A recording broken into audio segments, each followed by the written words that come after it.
メタン、僕もアメリカに行きたいのだ。ハンバーガーとフライドポテトを毎日食べるのだ。あら、食べ物目当てなのね。でも幕末に命がけでアメリカに渡った福沢諭吉の目的はもっとスケールが大きかったのよ。命がけ？飛行機がなかった時代なのだ。もちろんないわよ。木造の船で太平洋を37日間嵐で何度も死にかけながらたどり着いたアメリカで彼が見たのは日本の常識が一切通じない身分ゼロの世界だったの。咸臨丸で太平洋横断。万延元年、諭吉は日米修好通商条約の批准書を届ける使節団に同行してアメリカへ向かうわ。乗ったのは咸臨丸という軍艦よ。軍艦、かっこいいのだ。見た目はともかく乗り心地は最悪だったわ。冬の太平洋は荒れに荒れて船酔いで動けなくなる日本人が続出したの。勝見船ですら船室から一歩も出られないほどだったそうよ。あの勝見船がダウンするって相当やばい揺れなのだ。一方、諭吉は比較的平気だったみたいで37日間の航海を経てサンフランシスコに到着。ここから彼の世界観を一変させる体験が始まるのよ。絨毯を踏めない武士たち。アメリカに着いた諭吉たちが最初に驚いたのはホテルの豪華さよ。床一面に敷き詰められた絨毯を見て武士たちは足を踏み出せなかったの。なんで踏めないのだ。日本では布は貴重品だったのよ。こんな高級品を足で踏むなんて失礼すぎると思ったの。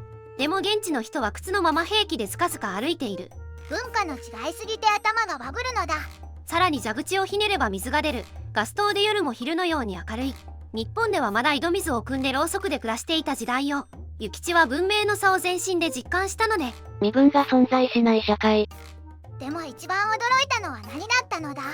物質的な豊かさよりも彼を根底から揺さぶったのは人間関係だったの。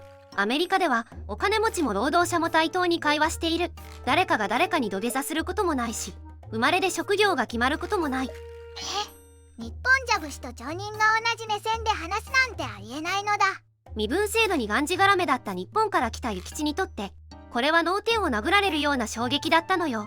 人の価値は家柄じゃなくて今何をしているかで決まる。この実体験が後の彼の思想の根幹になるの。下級武士で散々バカにされてきた諭吉には夢のような世界だったのだ。まさにそうね。差別された痛みがあるからこそ身分のない社会に希望を見出したのよ。まとめ。初めてのアメリカは諭吉の当たり前を全て破壊した旅だったのよ。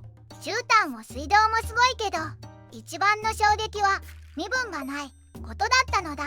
その通り。物の豊かさは真似できても社会の仕組みを変えるのはもっと難しいわ。でも諭吉は日本もこうなれるはずだと確信したの。さて次回はこのアメリカ滞在で諭吉が受けたもう一つの衝撃についてワシントンの子孫を誰も知らないという事実から彼が何を考えたのかお届けするわ。ワシントンの子孫を誰も知らないのだ。そんなことあるのだ。今日の動画はここまで。